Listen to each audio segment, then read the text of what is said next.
আসসালামু আলাইকুম। এখন শুনবেন সংবাদ শিরোনাম। রংপুরে গোডাউন থেকে বস্তা বদল করে ভ্যানে বিক্রি করা হয় ভিজিএফ এর চাল। সরাসরি জড়িত এক শ্রেণীর ইউপি চেয়ারম্যান মেম্বারদের রাজনীতি। নির্বাচনকালীন বিরোধ নিয়ে ব্রাহ্মণবাড়িয়া বিএনপি সমর্থিত দুই গ্রুপের সংঘর্ষে 2 জন নিহত। মাদারীপুরে একজনকে কুপিয়ে হত্যা। পাবনা কয়েক জেলায় আজও ফিলিং স্টেশনগুলোতে দীর্ঘ লাইন। তেল না থাকায় খুলনা, রাজশাহী, রংপুরে বন্ধ বেশ কয়েকটি পাম্প। বিপাকে পরিবহন চালক মালিকরা। গ্রাম বাংলার ঐতিহ্যবাহী ষাঁড়ের লড়াইয়ের জমজমাট আয়োজন গোপালগঞ্জের টুঙ্গিপাড়ায়। হাজারো মানুষের উচ্ছ্বাস উদ্দীপনা। মিলন মেলায় এতক্ষণ শুনছিলেন সংবাদ শিরোনাম। এখন শুনবেন বিস্তারিত। রংপুরে সরকারের সামাজিক নিরাপত্তা বেষ্টনীর আওতায় অতি দরিদ্র খাদ্য সহায়তা কর্মসূচি ভিজিএফ এর চাল প্রকাশ্যে কালোবাজারি হচ্ছে, যার পেছনে রয়েছে শক্তিশালী সিন্ডিকেটের হাত। এদের সাথে সরাসরি জড়িত এক শ্রেণীর ইউপি চেয়ারম্যান ও মেম্বার রাজনৈতিক চক্র। আমার না আমি জানি না, তো বললাম না। না আপনি তো আমরা ঢুকতে চাইলাম, আপনি গেট বার করে ভিজিএফের চালের মজুদ নিয়ে প্রশ্ন করায় উত্তেজিত হয়ে পড়েন সুলতান মিয়া। রংপুর মিঠাপুকুরের মিলনপুর ইউনিয়ন কমপ্লেক্স লাগোয়া বাড়ি তার। স্থানীয়দের অভিযোগ, পরিষদ থেকে ভিজিএফের চাল প্রকাশ্যে ভ্যানসহ বিভিন্ন যানবাহনে করে মজুদ করা হয় সিন্ডিকেট সদস্য সুলতানের বাড়িতে। লাসুম কিনছে, লাসুম উনি কি করে? ব্যবসা করে। এটা সরকারি চাউল না কেনা চাউল? সরকারি চাউল। ব্যাপারী কয়টা শোনেন, আমি তো কয়টা চিনি। রানা একটা, হেলাল একটা, মশমিকুর একটা। কমপ্লেক্স থেকে দৌড়ে পালান অভিযুক্ত কালোবাজারি সিন্ডিকেটের প্রধান রানা ব্যাপারী। এ বিষয়ে কথা বলতে নারাজ মিলনপুর ইউনিয়নের মহিলা মেম্বার আয়েশা, শহীদুল সহ অন্য সহযোগীরাও। মুহূর্তেই সটকে পড়েন তারা।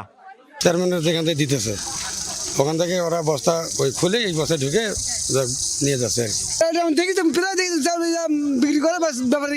একটা করে বস্তা 3টা করে ভোক্তা হলো দিচ্ছি, তারা এখানে নিচ্ছে চাল নিয়ে যা বাইরে হলো কোনো গ্রাম্য বা হলো ওই বাজারে নিয়ে যা বিক্রি করে, সে তার জন্য আমি দায়ী নয়।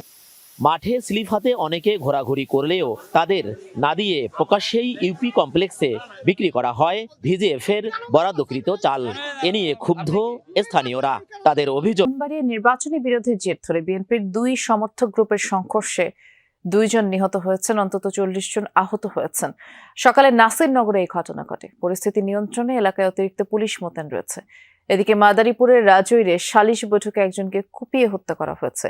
সংঘর্ষ হয়েছে পাবনার বেড়া উপজেলাতেও। খোলা ময়দানে রণসাজে উপস্থিত দুপক্ষের হাজারো মানুষ। মুখোমুখি অবস্থানের এক পর্যায়ে বাধে তুমুল সংঘর্ষ। ঈদ আনন্দের রেস্ট না কাটতেই ব্রাহ্মণবাড়িয়ার নাসিরনগরে সংঘর্ষে প্রাণ ঝরল 2 জনের। পুলিশ ও স্থানীয়রা জানায়, ত্রয়োদশ সংসদ নির্বাচনের ভোট গ্রহণের দিন গোয়ালনগর উচ্চ বিদ্যালয় কেন্দ্রে অনিয়মের অভিযোগে বিএনপি সমর্থক রহিম তালুকদার গ্রুপের জিয়াউর রহমান আটক হয়। পরে ভ্রাম্যমাণ আদালত তাকে 10 দিনের কারাদণ্ড দেয়।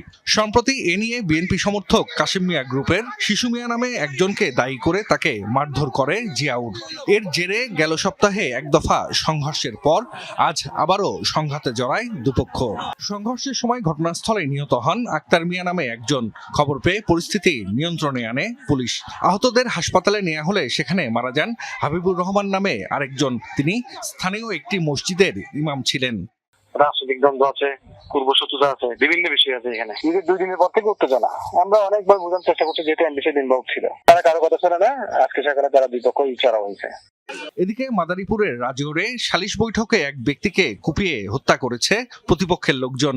আহত হয়েছেন 2 জন। পুলিশ জানায়, আমগ্রাম এলাকায় জমি নিয়ে রাসেল কাজীর সাথে প্রতিবেশী মজিদ খানের বিরোধ চলছে। এ নিয়ে সালিশে বসে দুপক্ষ।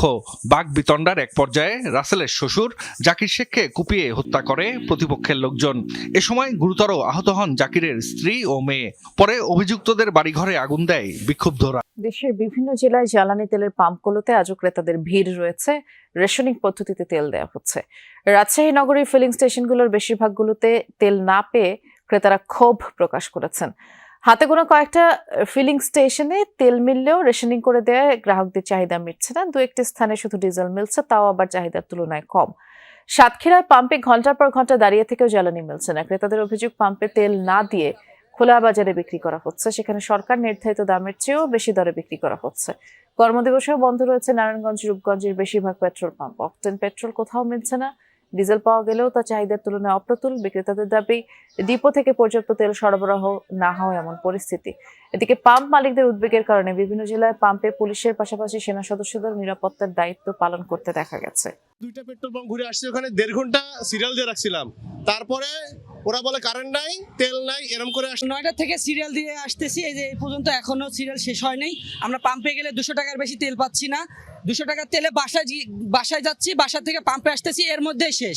মন্ত্রী সাহেব বললেন যে তেল আছে, তেলের কোনো ক্রাইসিস নাই, তাহলে আমরা এখানে এসে আপনার তেল পাচ্ছি না কেন? পাম্পে চাহিদার গোপালগঞ্জের টুঙ্গিপাড়ায় হয়ে গেল একেবারে জমজমাট ষাঁড়ের লড়াই। মালেকের বাজার সংলগ্ন মাঠে ষাঁড়ের লড়াইয়ের এই আয়োজন দেখতে হাজার হাজার মানুষ ভিড় করেন সেখানে। গ্রাম বাংলার ঐতিহ্যের মেলবন্ধনে উৎসাহ এবং উদ্দীপনা নিয়েই দূর দূরান্ত থেকে দর্শকরা আসেন এবং উপভোগ করেন। পুরো এলাকা প্রাণবন্ত এক মিলন মেলায় পরিণত হয়। এই প্রতিযোগিতায় অংশ নেয় 20টি শক্তিশালী ষাঁড়। আবার লড়াই শেষে বিজয়ীদের মাঝে পুরস্কার হিসেবে নগদ অর্থও বিতরণ করা হয়। আমাদের সহকর্মী মোজাম্মেল হোসেন মুন্নার পাঠানো ছবিতে এই উৎসবের খণ্ডচিত্র দেখে নিব এবার। লড়াই এটা তো বিলীন হওয়ার পথে, ঐতিহ্য ফিরে আনার জন্যই কুশলী ইউনিয়নবাসী এই আয়োজন আবার নতুন করে শুরু করছে। আবার এবার নতুন করে ঈদ উপলক্ষে আমরা শুরু করছি, তাই মানুষজন আনন্দ তো পায় নাকি তার নাকি। বিভিন্ন জায়গার লোক, অনেক বিপুল পরিমাণ লোক সমাগম হয়েছে। 4টে গরু আনছি, 4টে গরু আমরা লড়াই করাইছি। আর এই গরুর নাম হচ্ছে আমার এটা ছিল নবাব। গ্রাম বাংলার ঐতিহ্যবাহী ষাঁড়ের লড়াই বহু কাল থেকে বয়ে আসছে। আমরা সেই ধারাবাহিকতায় আজকে কুশলী মাঠে আসছি। আমার গরু এই যে 2 বার উঠিছে, 2 রাউন্ড খেলিছে, এখন 2 রাউন্ড জিতছে। এটা একটা ঐতিহ্যবাহী ষাঁড়ের লড়াই, আমাদের ইউনিয়নে প্রায় 60 বছর ধরে এটা চলে আসছে। আমাকে গত 2 বছর আমাদের এখানে ছিল না, বা কোনো কারণে আমরা এই প্রোগ্রামটা করতে পারি নাই। অনেক বড় বড় ভালো ভালো গরু আসছে, অনেক দর্শক আসছে। আয়োজনটা খুবই ভালো ছিল। 5টা ইউনিয়ন সহ চিতলমারি, মোল্লাহাট এবং অন্যান্য থানার অনেক লোকজন এখানে আসছে। আমাদের prize money first 15,000, second 10,000, third 6,000, four 4,000। ঢাকার সিএমএম কোর্টে তোলা হয়েছে সাবেক সেনা কর্মকর্তা ও সাবেক সংসদ সদস্য মাসুদ উদ্দিন চৌধুরীকে। সহকর্মী রেদওয়ান আহমেদ এ বিষয়ে খোঁজ খবর রাখছেন। রেদওয়ান, কোন কোন মামলায় গ্রেফতার দেখানো হয়েছে তাকে, এবং কোর্টে যেহেতু তোলা হয়েছে রিমান্ডের বিষয়ে কিছু জানা গেল কিনা? বৃষ্টি কিছুক্ষণ আগে অর্থাৎ 5টা 10 মিনিটের দিকে কড়া পুলিশ নিরাপত্তা